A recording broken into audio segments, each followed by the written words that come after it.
안녕하세요. 재무위험 관리사 제4과목 리스크 관리 기법을 같이 공부할 김종곤입니다. 재무위험 관리사 시험이 리스크 관리에만 좀 이렇게 특화되어 있는 시험이다 보니 주로 이제 일반적인 우리가 주식 투자나 채권 투자 이런 거 뭐 어떻게 하는 겁니까? 이런 것도 어렵죠. 펀드 판매 어떻게 하는 겁니까? 다 어려운데 리스크만 딱 또 이 특화해서 보는 부분도 못지않게 주제가 좀 어렵고 깊이 있는 주제들도 많이 있습니다. 특히나 리스크 관리는 말로만 할 수 있는 게 아니라서요.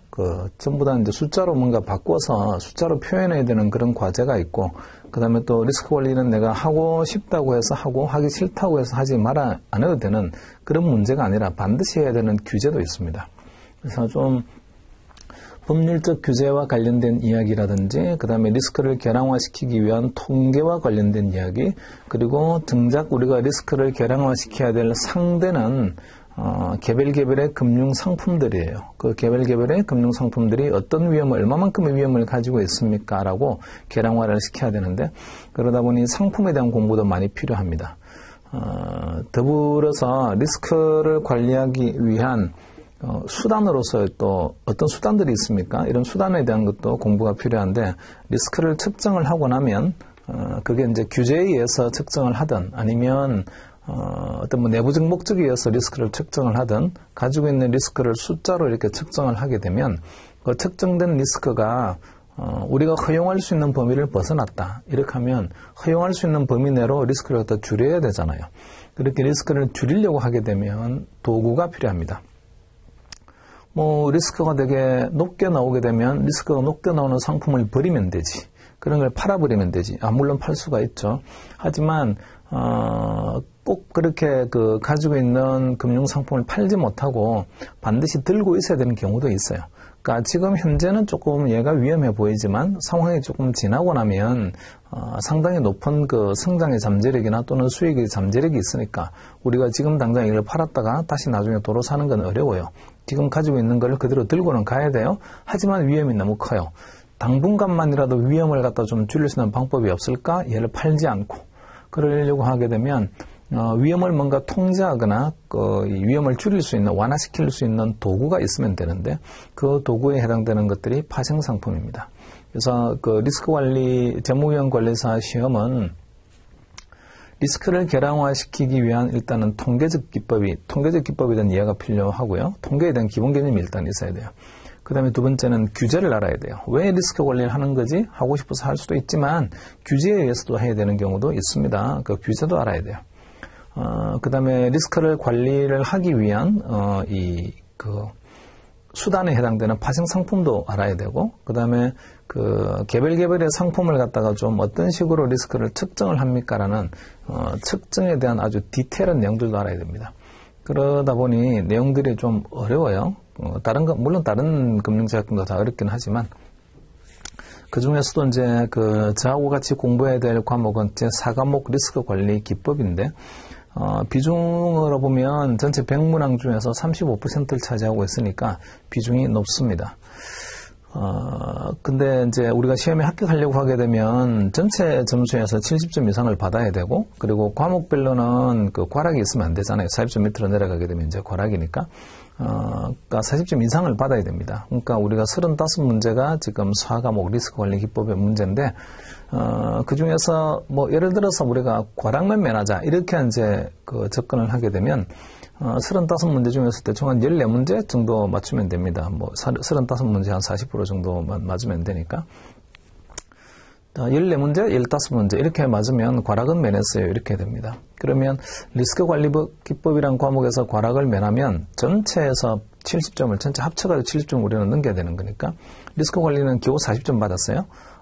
그다음 나머지는 그러면 리스크 관리에서 못한 부분, 리스크 관리가 잃어버린 30%에 해당되는 숫자만큼을 다른 데서 메꿔야 되는 거잖아요. 그 30%를 메꾸려고 하게 되면 어떤 과목에서 메꿀 수 있겠습니까?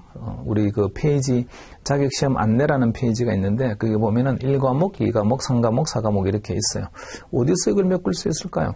리스크 관리 기초에서 금융선물 옵션에서 장외파생에서 딱 보아하니 장외파생이나 금융선물 옵션은 만만찮아 보입니다. 내용 자체도 어려워 보이기도 해요. 여기에서 그 리스크관리 기법에서 우리가 잃어버렸던 숫자들을 갖다가 맞추지 못했던 문항 숫자를 갖다가 이것을 채워보자. 제가 보기에는 거의 불가능하고요. 오히려 전략 과목으로 삼을 수 있는 게 리스크관리 기초하고 그 다음에 4과목 행된 리스크관리 기법입니다.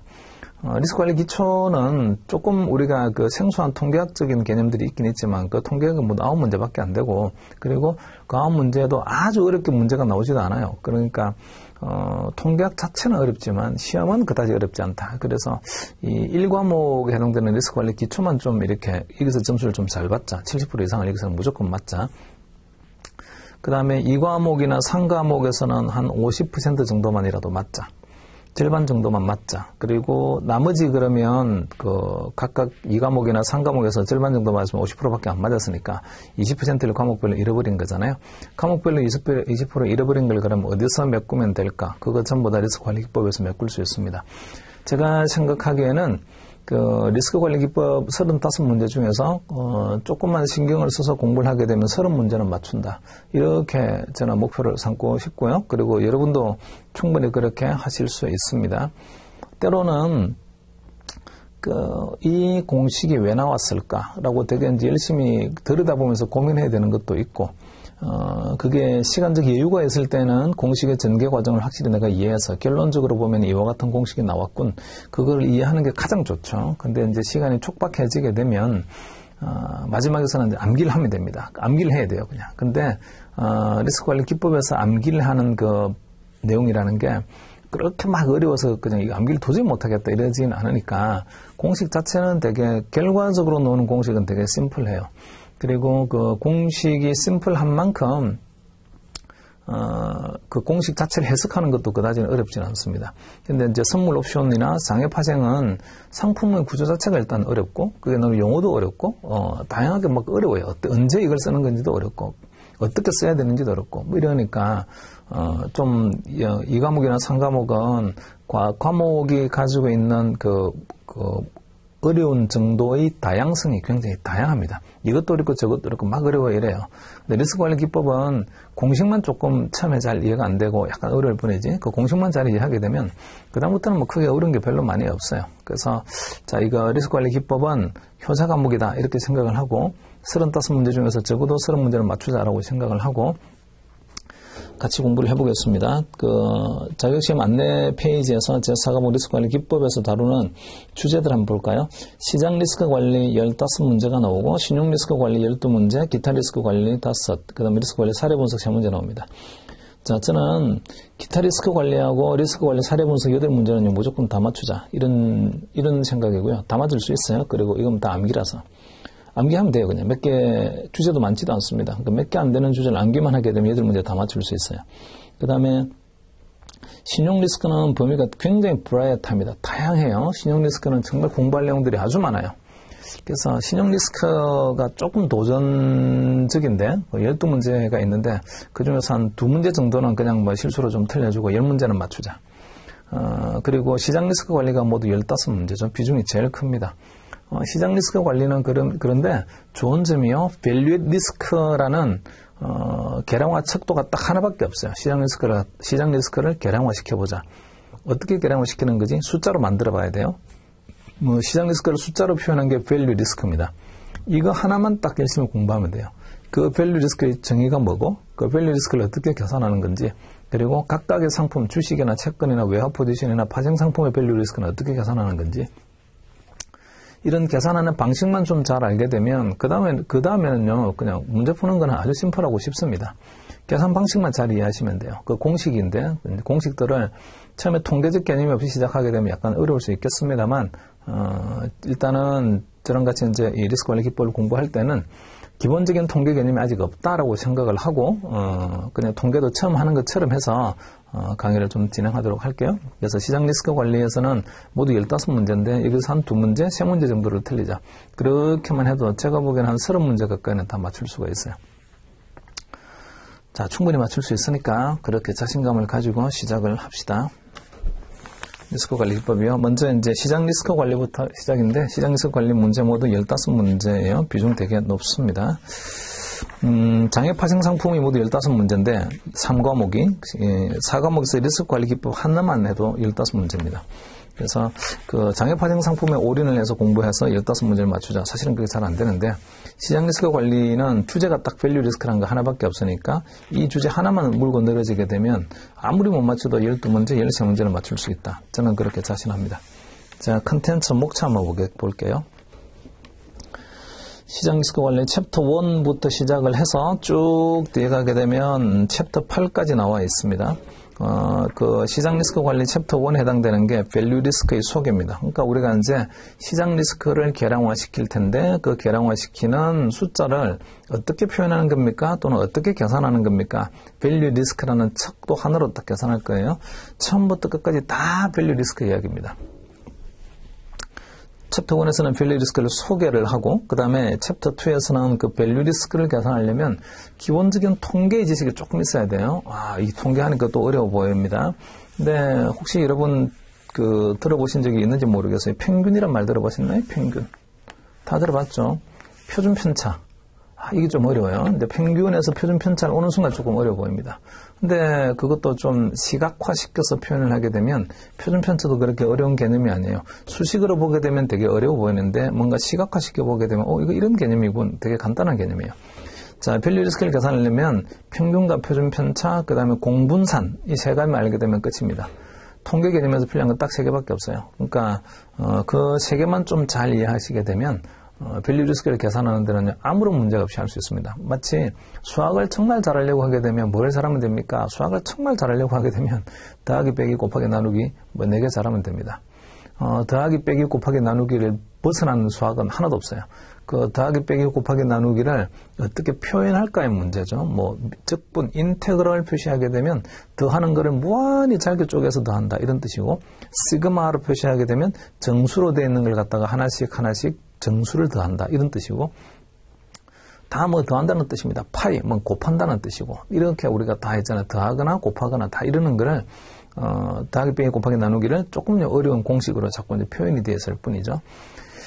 자, 이제 그 기초지식, 통계학 기초지식에서는 다룰 게 어쨌든 표준 편차, 평균, 그 다음에 공분산, 물론 공분산은 다시 상관관계로 표현할 수 있습니다. 코릴레이션이라는 걸로. 그래서 굳이 좀 넓혀서 표현한다면 평균, 표준 편차, 공분산, 상관관계 이 4가지만 공부하면 끝입니다. 밸류 리스크 계산하는데 아무 문제 없어요. 그것만 있으면 돼요. 그 다음에 그 챕터 3에서는 밸류 리스크를 측정하는 방법론입니다. 밸류 리스크를 측정을 하려고 하게 되면 여러 가지 테크닉들이 있습니다. 그래서 이 챕터 3에서는 그 테크닉들을 좀 소개를 하고 있는데요. 이 교재가 별로 그렇게 썩 좋은 책입니다. 좋은 책인데 이 교재가 그렇게 좀 차근차근 이렇게 가 있지를 않고 막 이쪽 저쪽에서 막 중복되는 개념들을 갖다 막 해놨어요. 그래서 이 밸류 리스크를 측정하고 그 페이지의 그 오른쪽에 보시면 챕터 5번에서 그 다양한 바의 측정 방법이라는 게 있죠. 사실 챕터 3, 4, 5 요 세 가지는요, 다 그냥 하나의 덩어리에 해당되는 챕터입니다. 밸류 이렇게 측정하려고 하게 되면 보유기간이라는 개념이 있어야 되고, 신뢰 수준이라는 개념이 있어야 되고, 그 다음에 변동성을 추정해야 되고, 표준 편차값, 그 다음에 그거를 시뮬레이션 방식으로도 할 수 있고, 또는 분석적 분산 공산 방법을 할 수 있고, 다양한 방법론들이 있어요. 그래서 3, 4, 5 챕터는 그냥 하나의 덩어리다 이렇게 생각하시면 돼요. 그리고 3, 4, 5 덩어리가 전체 챕터가 8개밖에 없는데 그 중에 3개의 챕터가 하나의 덩어리잖아요. 그래서 문제들이 또 많이 우르르 쏟아져 나오겠죠. 이제 문제들이 꽤 많이 나올 거예요. 이 3개의 챕터를 합쳐서. 그 중에서 주로 이제 어떤 것들이 문제화될 수 있다는 거는 수업을 같이 하면서요. 하나하나 그때 말씀을 드릴게요. 챕터 8 델타 노멀 방법의 적용 주식 외환 채권 이렇게 되어 있는데, 이거는 이제 구체적인 금융 상품의 리스크를 밸류 리스크란 척도로 어떻게 측정하나요 하고 이제 묻습니다. 주식의 반은 어떻게 계산하는 거며, 외환의 반, 채권의 반은 어떻게 계산하는 겁니까? 이런 게 이제 이 챕터고, 그 다음에 챕터 7은 파생상품의 반은 또 어떻게 계산하는 겁니까? 그래서 6번 챕터하고는 7번 챕터는 개별 상품들에 대한 밸류 리스크를 어떻게 계산하는 겁니까? 라는 방법이에요. 그리고 여기서는 이제 계산 문제들이죠. 전부 다 계산들입니다. 그리고 계산 문제들이 시험에 또 잘 나와요. 하여튼 6번, 7번에서도 묶어서 있잖아요. 그죠? 시험이 또 뭐 우르르 쏟아져 나올 거예요. 그 다음에 8챕터에 나오는 밸류 리스크의 용도라는 게 있어요. 이 밸류 리스크의 용도는 8챕터는 챕터 1 볼까요? 앞에 페이지. 챕터 1에 보면 밸류 리스크의 소개가 있는데 그 밸류 리스크의 소개에서 섹션 9번을 보시면 by 용도 및 한계라는 게 있죠. 이 챕터 1의 섹션 9에서 나오는 밸류 리스크의 용도 및 한계를 조금 풀어서 설명을 한 게 챕터 8에 나오는 밸류 리스크의 용도입니다. 그래서 자, 이 8에 해당되는 내용은요. 사실은 이 챕터 1의 섹션 9에서 다 합니다. 단지 그래도 좀 상세하게 뒤에서 풀어 헤쳤을 뿐이에요. 그래서 사실은 챕터 8은 좀 약간 리든던트한 좀 부가적인 사족 같은 이런 챕터고요.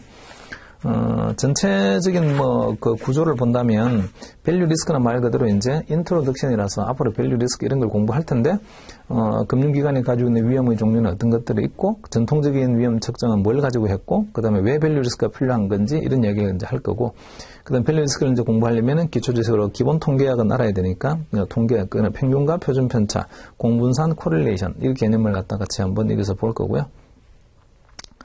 그 다음에 3, 4, 5 챕터는 밸류 리스크의 측정하는 방법과 관련된 이야기입니다.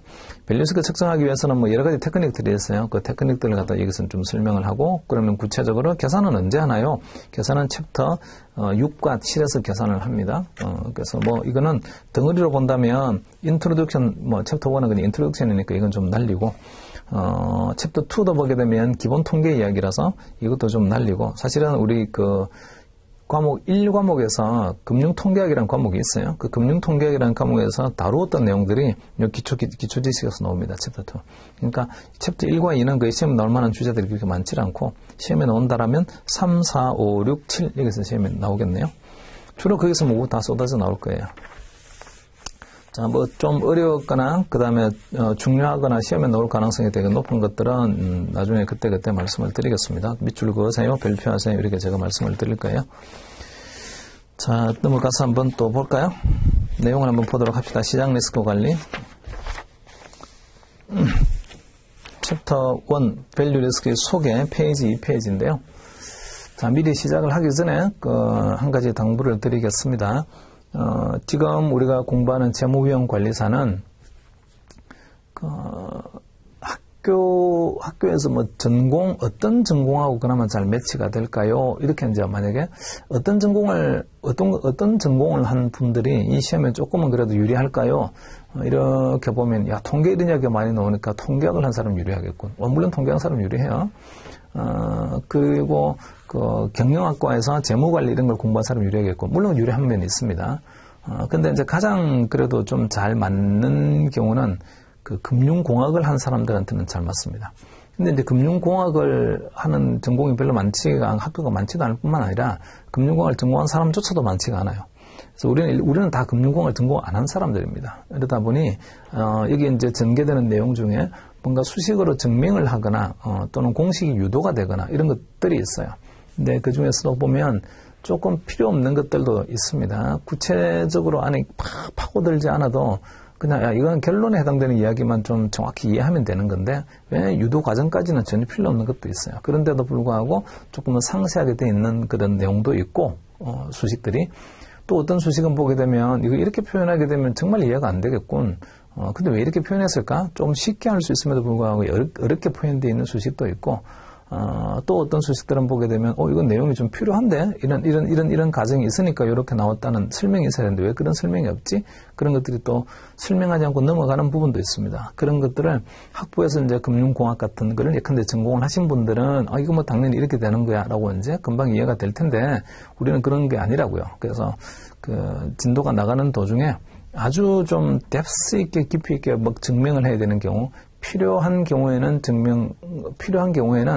아예 수식으로 증명이 안 돼 있는 것도 제가 증명을 하겠습니다만, 이게 시험 목적으로 별로 필요가 없는 거예요. 여기까지 안 해도 되는 거예요. 하게 되면 과감히 끊습니다. 굳이 그렇게 안 하셔도 돼요. 시험에 나올 일도 없고, 그걸 너무 어렵게 공부할 필요도 없어요. 그 결론에 해당되는 것만 왜 이렇게 나왔지만 이해하면 되고, 그걸 갖다가 굳이 공식 유도하지 말고 시각화시켜서 비주얼라이즈 해가지고, 아, 저렇게 나오는 거구나. 라고 있죠. 그것만 딱 이해하면 돼요. 자, 앞으로 이제 그 수업은 그렇게 진행을 하도록 하겠습니다. 페이지 2페이지에서 챕터 1에요. 밸류 리스크의 소개 한번 볼까요? 위험의 정의가 있네요. 그 재무위험 관리사는 그 위험을 관리하는 사람이잖아요. 그래서 그 항상 보게 되면 이렇게 돼야 돼요. 어떤 투자 담당 임원이 와서 그 리스크 관리 팀장한테 뭐 이런 얘기를 합니다. 야, 요즘 말이야 좋은 투자 상품이 하나 발견을 했어. 그래서 내가 거기에 투자를 한번 할 거야. 대충 한 돈이 한 500억 정도 들어갈 것 같아.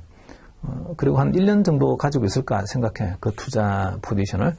이렇게 이제 말을 했는데 딱 본능적으로 듣기에도 약간 위험해 보여요. 그래서 리스크 관리 팀장이 그 투자 좀 위험하지 않겠습니까? 이렇게 말을 하게 되면 그 투자 리스크 관리 팀장은요, 그 본인의 실제로 해야 될 일을 갖다 제대로 못한 거예요.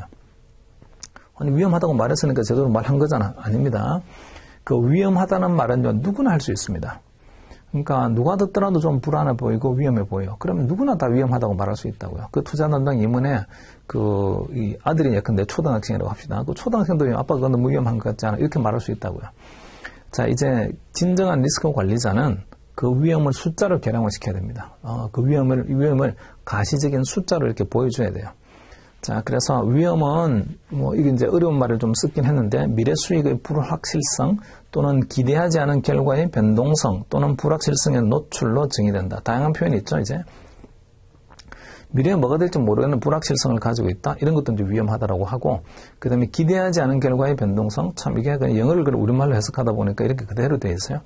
영어에 보시면 volatility와 unexpected outcome이라고 되어 있어요. unexpected outcome은요, 기대값은 아니고 어떤 값이라도 나올 수 있는 값들입니다. 그러니까 나는 이게 기대돼라는 그 값이 아닌 그냥 다른 랜덤하게 나오는 값들이에요. 근데 랜덤하게 나오는 값들이 많이 퍼져 있을 수도 있고 랜덤하게 나오는 값들이 아주 좁게 모여 있을 수도 있습니다. 그래서 그냥 이거는 기대하지 않은 결과의 변동성, 이 기대하지 않은 결과라고 하니까 되게 이상한 표현이 되는데 그냥 그 랜덤하게 나오는 결과의 범위 이렇게 생각하시면 돼요. 랜덤하게 나오는 결과가 어느 범위에 걸쳐서 나오나요? 마이너스 30%에서 플러스 30%에서 나오는 겁니까? 아니면 마이너스 10%에서 플러스 10% 속에서 나오나요? 뭔가 랜덤하게 나오긴 할 거예요.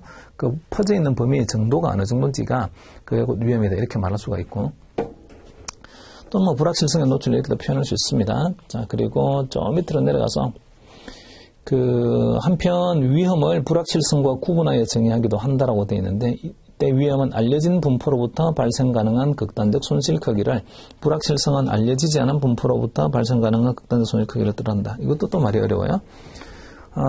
자, 이렇게 한번 봅시다. 한번 정의를 해보면 자, 이제 그 위험한 것과 위험과 무위험을 갖다 구분을 하겠습니다. 이거는 꼭 기억을 하셔야 됩니다. 여기가 t=0 시점이고요. 그 다음에 여기는 t=1이에요.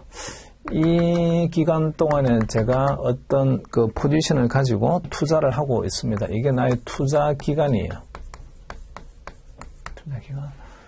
여기서 만약에 제가 1이라는 숫자를 투자를 해가지고 요 끝에 나오는 이제 투자 기간이 끝나고 나면 어떤 숫자가 있을 텐데 이게 예컨대 국채를 제가 샀다고 합시다. 1투자해서 국채 샀어요. 그리고 만기 1년짜리 샀는데 그게 1년이 지나고 나면 요게 금리가 예컨대 3%라서 1-0.03을 받는 거야. 요렇게 되는 경우가 있을 수가 있고 그 다음에 두 번째는 1투자했어요.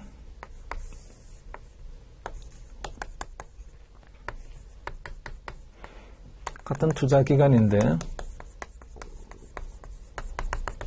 자, 1투자해서 나중에 투자 기간이 끝나고 나면 제가 5%를 받을 수가 있습니다. 수익률은 5%. 그래서 1-0.05를 받을 거야. 그런데 얘는 밑에 있는 거 말이죠. 잘 되면 1.05를 받아요. 근데 혹시나 잘못되게 되면 1.05를 못 받습니다. 근데 1.05를 받아야 되는 게 아니고요. 이것보다는 좀 더 예컨대 뭐 낮은 금액을 받아요. 퍼센트가 100%가 아닌 좀 낮은 퍼센트를 받습니다. 자, 이런 두 가지의 경우를 보면 위에 있는 경우는요. 요 위에 있는 경우는 최초 어떤 돈을 투자를 해서 투자의 기간이 끝났을 때 나오는 금액이 얼마인지를 제가 확실하게 처음부터 압니다. 경우의 수가 딱 하나밖에 없어요. 이런 경우의 수가 딱 하나밖에 없는 화살표가 하나밖에 안 꺼지는 것을 무위험이라고 합니다. 아무런 위험이 없어요. 그 다음에 이 두 번째 케이스는 보게 되면 1일 투자를 하게 되면 끝에 나오는 결과가 경우의 수가 2개가 있어요. 경우의 수가 2개가 있네. 그러니까 위험하다. 말할 수 있는데, 네, 위험합니다. 근데 이렇게 있잖아요. 경우의 수가 2개가 나오는 거는 그냥 불확실하다라고 말합니다. 영어로는 uncertainty라고 해요. 불확실합니다. 위험하고 불확실성은 다릅니다. 위험은 이렇게 될 수, 위로 있잖아요. 그죠? 전체 금액을 다 받을 수 있는 확률. 요거 확률 얼마지? 그 다음에 밑으로 내려갈 수 있는 확률. 물론 두 개의 확률도 합치게 되면 100%가 돼야 되겠죠. 그래서 자 이렇게 가는 확률과 밑으로 내려가는 확률. 이 확률 두 가지를 알고 있다. 이 두 가지를 알고 있다. 경우의 수는 2개가 있고 그리고 각각의 값이 나올 수 있는 확률을 알고 있다. 이럴 때 우리는 위험하다라고 합니다. 그러니까 불확실성은요. 그냥 이렇게 경우의 수가 2개 있다. 경우의 수가 복수개 있다. 2개 아니고 3개라도 상관없습니다. 경우의 수가 복수개가 있어서 그게 뭐가 나올지 모르겠어요. 그런 것들은 불확실합니다. 근데 각각의 경우에다가 확률을 부여할 수 있으면 그때는 위험하다고 말합니다. 그래서 이렇게 말을 해야 되는 거예요. 자, 투자를 할 텐데 100억 투자할게요. 그러면 끝에 가게 되면요. 이거 한 150 정도 받을 거야. 100억 투자했으니까 105억 정도 받을 거야. 이런 거죠. 1년 지나고 나면. 잘 되면 말이죠. 잘 되면. 근데 잘 안 되게 되면 105억을 못 받고 예컨대 뭐 60%를 받는다든지 40%를 받는다든지 20%밖에 못 건진다든지 이럴 수가 있을 거예요. 100%를 다 건지질 못하고. 이렇게 리스크 관리하는 사람은 이렇게 말해야 되는 거예요. 잘 될 확률이 만약에 이렇게 될 수 있는 확률이 90%면 90%의 확률로는 이렇게 되겠지만 10%의 확률로는요. 이거 전체 금액의 20%밖에 우리가 못 건져요. 80%는 돈 잃을 수도 있습니다. 10%의 확률로. 이렇게 말을 해야 그게 리스키하다, 위험하다라고 말을 한 겁니다. 커뮤니케이션이 그렇게 돼야 돼요. 그래서 단순한 불확실성, 뭐가 나올지 모른다는 것은 불확실성입니다. 거기다가 확률 부여했다. 이렇게 하게 되면 위험하다 이런 겁니다. 자, 그래서 위험은 알려진 분포로부터 발생 가능한 극단적 손실, 알려진 분포라는 이야기는 확률을 알 수 있다는 이야기고요. 불확실성은 알려지지 않은 분포, 확률을 모른다는 뜻입니다.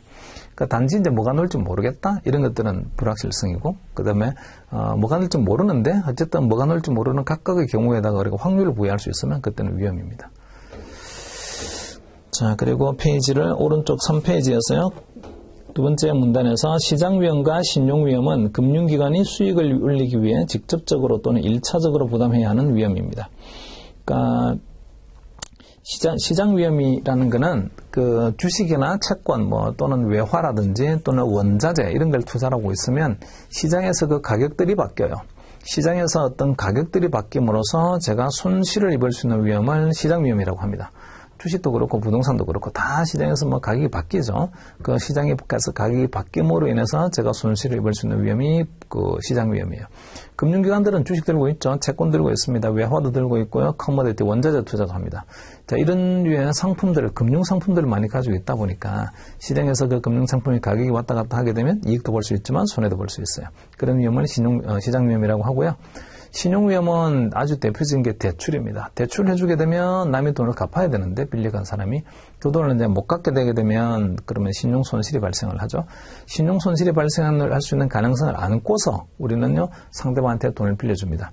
위험한 사람한테는 조금 더 위험 프리미엄을 많이 붙여서 높은 금리로, 그다음에 좀 안전한 사람한테는 금리를 좀 낮춰서 돈을 빌려주죠. 자, 이렇게 이 상대방이 돈을 빌려갔을 때에 그 돈을 갚지 못해서 제가 손실을 입을 수 있는 위험이 신용위험입니다. 이 시장위험과 신용위험은 금융기관, 대표적으로 이제 은행을 예를 들 수 있는데, 은행의 재무상태표를 보면 여기 왼쪽에 있어요. 왼쪽에 재무상태표, 이게 자산이 있죠. 자산에 보게 되면 이런 것들이 있다고요. 시장 위험에 노출되어 있는 자산이 있어요. 시장 리스크 자산. 시장에서 가격이 왔다 갔다 하게 되면 가치가 움직이는 자산들이 있습니다. 대표적인 게 뭐 주식, 뭐 이런 것들이 있죠. 채권 이런 것들이 있어요. 아주 대표적인 거. 자, 이런 주식이나 채권류는 다 시장 리스크 자산입니다. 그 다음에 또 신용 리스크 자산도 있어요. 상대방이 돈 안 갚게 되면 난 돈 잃는 거 있어요. 대표적인 게 대출입니다. 이런 상품, 이런 것들이 주로 이제 자산으로 왼쪽에 다 자리 잡고 있죠. 금융기관은. 무슨 뭐 금융기관이 여기다가 우리가 아산에 큰 제조 공장 세웠어요. 이런 게 있을 리가 없어요. 다 가지고 있는 게 금융자산이나 또는 뭐 신용자산이나 이렇습니다. 시장 리스크에 노출되어 있는 자산이나 또는 신용 리스크에 노출되어 있는 자산, 이런 류의 자산들을 가지고 있어요. 이 재무상태표가 왼쪽은 자금을 조달하는 쪽이고, 부채로 조달할 수도 있고 자기 자본을 조달할 수도 있고, 그렇게 자금을 조달해서 오른쪽은 이게 참 왼쪽은 운용을 하는 거잖아요. 오른쪽은 자금 조달하는 것, 왼쪽은 운용하는 것. 어떻게 운용하는 거냐면 시장 리스크 자산을 사거나 신용 리스크에 노출된 대출을 해주거나 함으로써 수익을 얻습니다. 여기서 수익을 얻어서 요 이자 비용 주면 되죠. 오른쪽에 있는 이자 비용. 그리고 결제 위험, 유동성 위험, 운영 위험, 법적 위험은 금융기관이 정상적인 영업을 하는 과정에서 부수적으로 발생하는 위험이다. 그러니까 1차 위험에 해당되는 게 시장이나 신용 위험이다 이런 이야기고요. 그 다음에 나머지는 전부 다 부수적 위험이다 이렇게 표현할 수 있습니다. 그리고 이런 위험을 모두 이제 합쳐서 평판 위험이 됩니다. 평판 위험만큼 있잖아요. 쌓아 올리기 어려운 것도 없고 무너지기 쉬운 것도 없어요.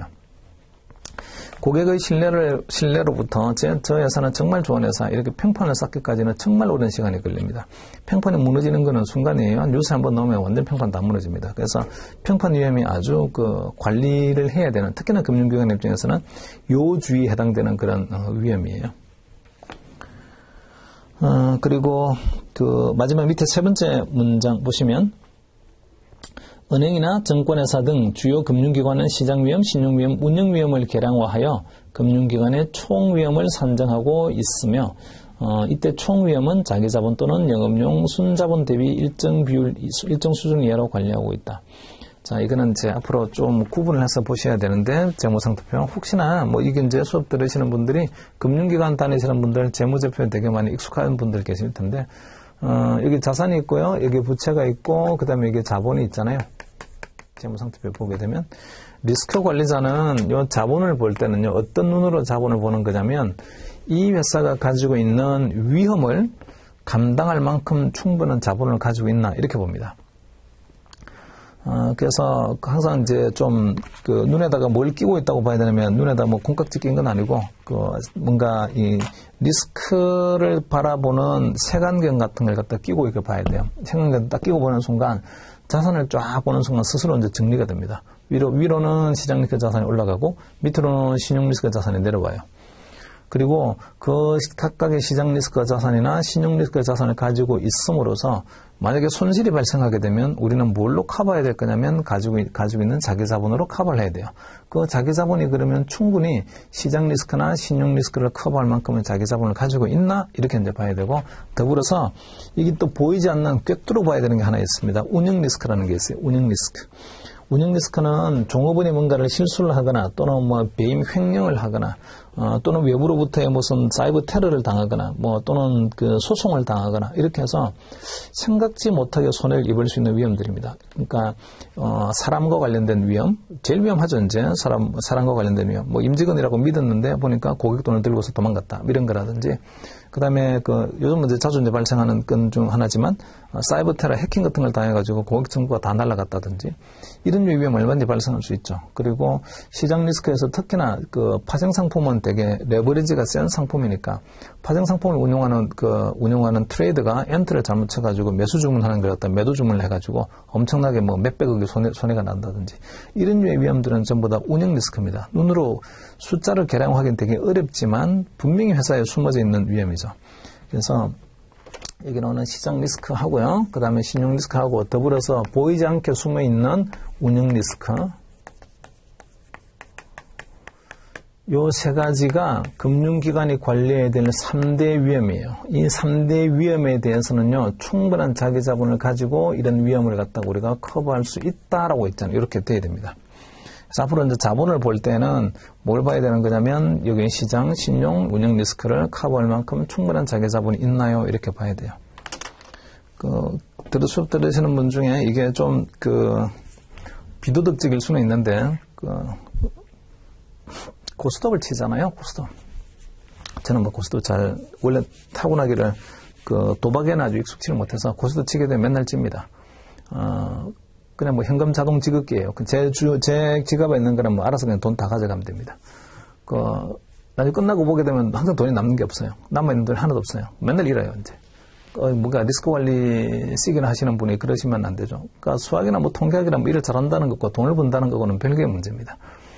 자, 어쨌든 우리가 고스톱을 칠 때 보면은요, 이제 아주 고스톱을 잘 치고 있어요. 근데 보니까, 이번에 웬일로 보니까 점수가 벌써 이제 3점이 되었습니다. 자, 그 다음에는, 아직도 여전히 패가 몇 개 남아있는데 벌써 3점이 된 거예요. 그 다음에 우리는 이제 이런 걸 하죠. 고 할 건지 아니면 이거 스탑 할 건지 이런 결정을 해야 됩니다. 자, 고 하는 거는 위험 부담을 떠안는 거죠. 그러니까 독박을 쓸 수도 있습니다. 누군가 다른 사람이 있잖아요. 그죠? 먼저 이제 3점이 돼버릴 수도 있으니까. 이때는 어떤 경우에 고를 해야 될까요? 이겁니다. 어떤 경우에. 자, 리스크 관리자면 이렇게 해야 돼요. 만약에 제가 이제 고를 하게 되면, 확률상으로 보게 되면 제가 다른 사람이 먼저 고를 해서 먼저 3점이 저보다 먼저 나와가지고 저는 지금 3점이지만 하나도 제가 점수를 갖다 더하지 못한 상태에서 다른 사람이 먼저 3점이 나서 이 게임이 끝날 수 있는 확률이 몇 %일까? 그 이야기는 저한테 이제 몇 %의 확률로 독박을 쓸 수 있나 이걸 한번 계산을 해봐야 되고요. 남아있는 패를 잘 세어보고 그 다음에 두 번째는 그렇게 그 확률로 제가 만약에 이렇게 독박을 쓴다라고 하게 되면 돈을 갖다 얼마를 갖다 제가 잃게 되는 거지를 한번 계산해야 됩니다. 지금 계산할 수 있죠, 이제. 뭐, 독박을 누가 하나 나가지고, 3점이 돼가지고, 제가 만약에 독박을 쓴다라고 하게 되면, 그러면 제가 몇 점을, 돈을 얼마를 잃게 되겠군. 뭐, 대충 계산할 수 있습니다.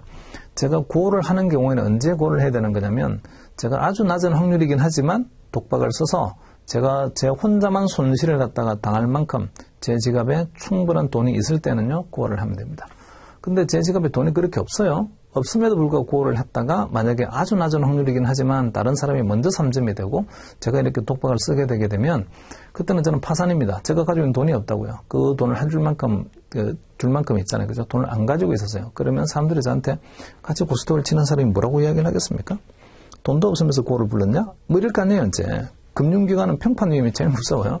그러니까 기본적으로 본인이 가지고 있는 충분한 자기 자본이 있어야 위험에 배팅을 할 수 있습니다. 그래서 앞으로 이제 지갑을 볼 때는 말이죠. 무슨 생각을 해야 되는 거냐. 고스톱 한 사람의 지갑을 볼 때는 진짜 지갑에 있는 돈이 저 사람이 지금 감내하고 있는 위험을 충분히 커버할 만큼의 자본금이 있는 건가? 이렇게 봐야 된다고요. 이것도 똑같은 개념이에요. 자, 은행이 주식 채권 들고 있고 대출도 해줬다고요. 혹시나 문제가 돼서 손실날 수도 있고, 그 다음에 직원 중에 누군가가 뭔가 문제가 생기거나 사이버 테러를 당하거나 외부에서 소송을 당하거나 해서 손실을 입을 수도 있어요. 그런 류의 세 종류의 손실이 발생하게 되면 그 세 종류의 손실을 자기 자본으로 전부 다 커버할 수 있나? 그 정도의 자기 자본이 있나? 이렇게 봐야 되고요. 그렇게 증의되는 자본을 규제 자본이라고 합니다. 규제 자본. 그래서 은행은 반드시 이런 위험 자산 대비 몇 %를 자기 자본으로 가지고 있어야 되는 거야. 이런 규제가 있습니다. 전체 위험 자산 중에 몇 %는 자기 자본이 돼야 되는 거야. 이런 규제가 있어요. 그렇게 자본을 가지고 있어야만이 이 부채는 누군가로부터 돈을 빌린 건데 은행에 돈 빌린 사람은 다 누구냐면 대부분 다 예금자입니다. 예금자. 예금자가 이렇게 예금을 했다고요.